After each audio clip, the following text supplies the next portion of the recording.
जियोयान bone chilling flame को heavenly flame के साथ मिलाने लग गया था। इस प्रोसेस में पूरा 1 महीना लग गया, पर अब फाइनली जियोयान बाहर आ गया था और अब उसकी पावर 4 स्टार फाइट वेनेरेट पर पहुंच गई थी। साथ ही जियोयान की कंबाइंड हेवनली फ्लेम भी शाइनी पिंक हो गई थी। जियोयान चारों हेवनली फ्लेम को अलग करता है और कहता है कि bone chilling flame heavenly rank के बर्निंग स्किल को एवोल्व नहीं कर पाई, क्योंकि बर्निंग स्किल का एवोल्यूशन प्रोसेस काफी ज्यादा कठिन होता है। लेकिन मैं अब 4 स्टार फाइट वेनेरेट में प्रमोट हो चुका हूँ, इसीलिए इस प्रोसेस से मुझे बिल्कुल भी नुकसान नहीं हुआ और फ्यूचर में 4 हेवनली फ्लेम वाले एक्सटर्मिनेशन हेवनली फ्लेम लोटस का इस्तेमाल करते समय मुझे डोक्यू सप्लीमेंट पिल्स की कोई जरूरत नहीं पड़ेगी। इससे वो खुश था। तभी उसे किंगलिन की आवाज आती है जो उसके पास आ जाती है। उसके साथ यूनियन भी होती है। किंगलिन जियोयान को सक्सेसफुली ब्रेक थ्रू करने की बधाई देती है। यूनियन भी उसे कांग्रेचुलेशन कहती है और बताती है कि मैं तुम्हें धन्यवाद भी देना चाहती थी, तुमने मेरी काफी मदद की।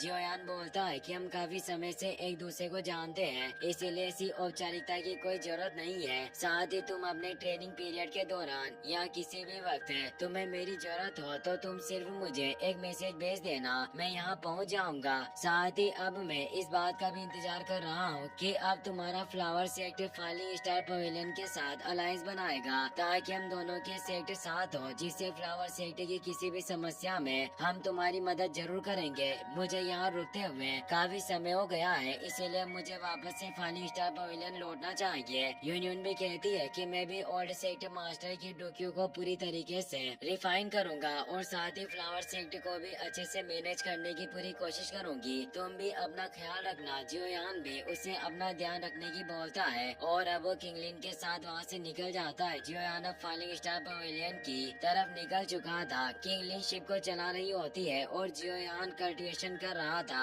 तभी वो देखता है कि उसके हाथ पर मौजूद व्हाइट ड्रैगन एशियन ट्राइब का इम्प्रिंट एक्टिवेट हो गया। कोई उस जगह पर आ रहा था जिसका जियोयान को एहसास हो रहा होता है। वो सतर्क हो जाता है। किंगलिन भी जियोयान से कहती है कि यंग मास्टर जरूर यहाँ कुछ हो रहा है। तभी सामने से व्हाइट क्रैक ओपन होने लगता है। जियोयान कहता है कि आखिर यहाँ कौन सा दोस्त है जो मेरी तलाश कर रहा है, तुम्हें अब सामने आ जाना चाहिए। तभी वो व्हाइट क्रैक बुरी तरीके से खुल जाता है और उसमें से व्हाइट ड्रैगन एशियन क्लैन के एल्डर हेकिंग वहाँ जाते हैं। वो कहते हैं कि यंग ब्रदर जियोयान, आखिरकार मैंने तुम्हें ढूंढ ही लिया, और वो जियोयान के पास आ जाते हैं। जियोयान भी हेकिंग से मिलकर खुश होता है और बोलता है कि सीनियर आप यहाँ पर क्या कर रहे हो। हेकिंग बोलते हैं कि हमारे एशियन ड्रैगन व्हाइट क्लैन को तुरंत अर्जेंट मैटर में तुम्हारी मदद की जरूरत है। सौभाग्य से जियन ने तुम्हारी बॉडी पर एक ड्रैगन मार्क छोड़ दिया था, वरना मुझे हर जगह पर तुम्हें ढूंढना पड़ता। जियोयान पूछता है कि आखिर हुआ क्या है, पर वो अभी जियोयान को कुछ नहीं बताते और एक व्हाइट पोर्टल के थ्रू जियोयान और किंगलिन को लेकर एशियन व्हाइट ड्रैगन क्लैन के टेरिटरी में ले आते हैं, जो एक समुद्र के बीच अलग ही स्पेस में बना हुआ दिव्य कबीला होता है। किंगलिन कहती है कि क्या यही ड्रैगन आइलैंड है। जियोयान कहता है कि मैं इस जगह में अलग ही तरह की दिव्य आभा को महसूस कर पा रहा हूँ और वो सोचता है कि ये सबसे एक्सट्रीमली पावरफुल ऑरास में से एक है। वास्तव में ये Asian white dragon clan magical beast की दुनिया में टॉप पोजीशन पर होने के योग्य है। हेकिंग बोलते हैं कि जियोयान तुम मेरे पीछे आओ, और वो उन दोनों को लेकर पैलेस के टॉप पर आ जाते हैं, जहाँ एक सीनियर एल्डर मौजूद होते हैं। हेकिंग उन्हें रेस्पेक्ट देते हैं और बताते हैं कि ये जियोयान है जो जियन का दोस्त है। ये सुनकर थर्ड एल्डर जियोयान के पास आने लगते हैं। हेकिंग जियोयान को बताते हैं कि ये जूली है जो हमारे एशियन व्हाइट ड्रैगन क्लैन के थर्ड एल्डर है। जियोयान और किंगलिन थर्ड एल्डर को रेस्पेक्ट देते हैं। जूली बोलता है कि यंग फ्रेंड जियोयान, हमने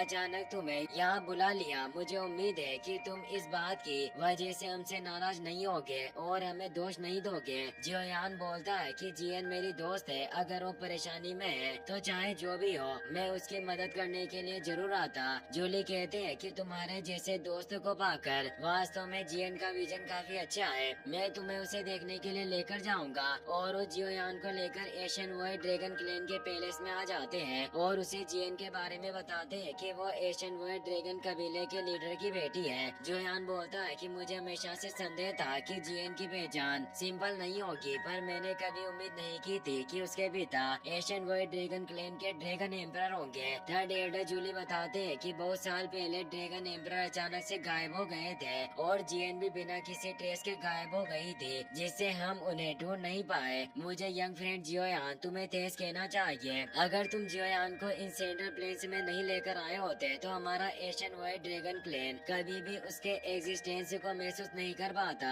जियोयान उनसे कहता है कि एल्डर जूली आखिर जीएन के साथ वास्तव में क्या हुआ है। वो परेशान होते हैं और बताते हैं कि जीएन ने एनर्जी सोल्डिफिकेशन का अनुभव किया है और ये सब उस ड्रैगन फिनिक्स ओरिजिन फ्रूट की वजह से हुआ।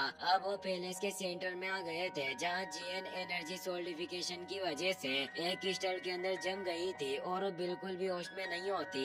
जियोयान और किंगलिन ये देखकर परेशान हो जाते हैं। जियोयान पूछता है कि आखिर ये सब कैसे हुआ।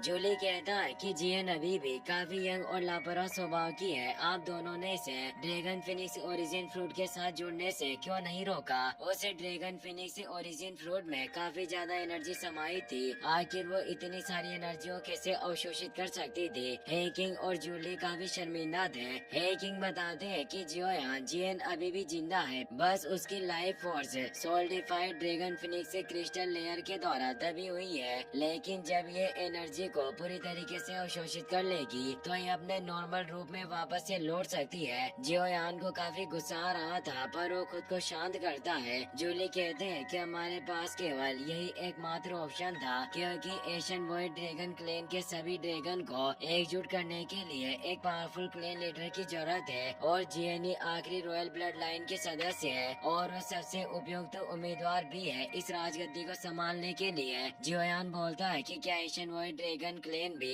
कई भागों में बटा हुआ है। जूली बताते हैं कि जब जीएन के पिता यानी सम्राट गायब हो गए थे, कबीले के लोग 4 फैक्शन यानी गुटों के रूप में विभाजित हो गए, जिससे ड्रैगन आइलैंड भी 4 भागों में विभाजित हो गया। हमारा ये east royal Asian void dragon clan जो बाकी सभी आइलैंड को कंट्रोल किया करता था, इसीलिए हम शुरू से ही सभी कबीले को एकजुट करना चाहते हैं। लेकिन सभी कबीलों की ताकत बिल्कुल ही समान है, इसीलिए एशियन वॉइड ड्रैगन क्लेन के बीच लगातार युद्ध चलते हुए आ रहे हैं। इसीलिए हम सिर्फ एक पावरफुल लीडर से ही सभी कबीलों को वापस जोड़ सकते हैं। इस वजह से हमने अर्जेंट रूप से जीएन को ड्रैगन फिनिक्स ओरिजिन फ्रूट को अवशोषित करने के लिए पूछा। हमें उम्मीद थी कि वो अपनी रॉयल ब्लड लाइन के साथ जल्दी से एवोल्व हो जाएगी ताकि जल्द से जल्द एशियन वॉइड ड्रैगन क्लेन एकजुट हो पाए। जियोयान कहता है कि आपने मुझे यहाँ पर बुलाया, क्या आप चाहते हैं कि मैं अपने एवनली फ्लेम से जीएन की मदद करूँ। जूली कहते हैं कि यंग फ्रेंड वाकई तुम काफी समझदार हो, तुमने बिल्कुल ठीक अंदाजा लगाया। ड्रैगन फिनिक्स क्रिस्टल लेयर उस ओरिजिन फ्रूट की वजह से ही बनी है, इसीलिए काफी ज्यादा हार्ड है। मैंने भी इसे तोड़ने की कोशिश की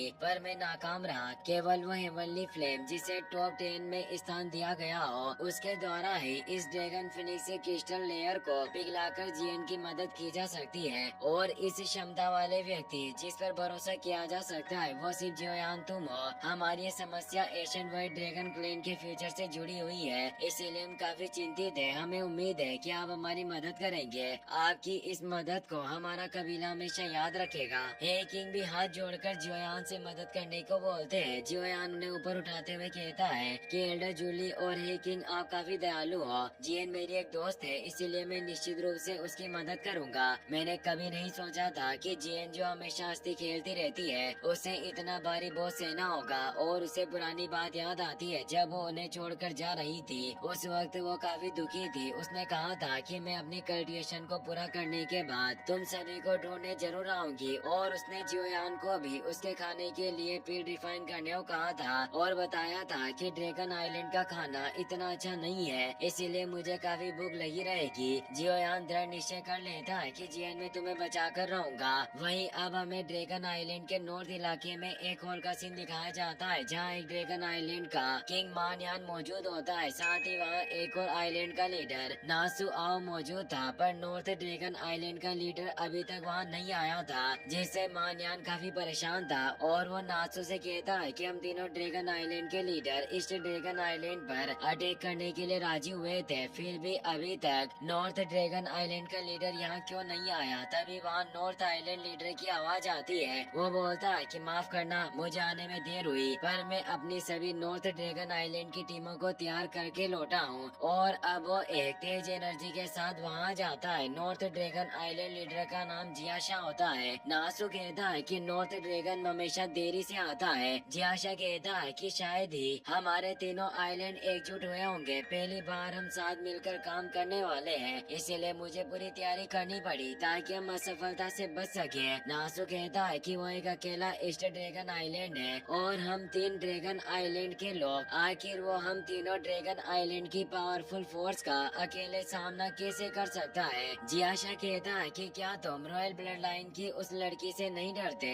नासु घबरा जाता है पर मान्यान हंस रहा होता है। वो कहता है कि वो लड़की सिर्फ एक लिटिल किड है और अभी ईस्ट ड्रैगन आइलैंड के ग्रेट रेडर एकांतवास में है, इसीलिए परफेक्ट टाइम है जब हम उस ईस्ट ड्रैगन आइलैंड को अपने पैरों तले रोन पाए। जियाशा कहता है कि वाकई तुम्हारी बातों में दम है और अब उस ईस्ट आइलैंड को हमसे कोई नहीं बचा सकता, और वो जोर से हंसने लगते हैं। इसी के साथ ये एपिसोड यहीं पर खत्म हो जाता है।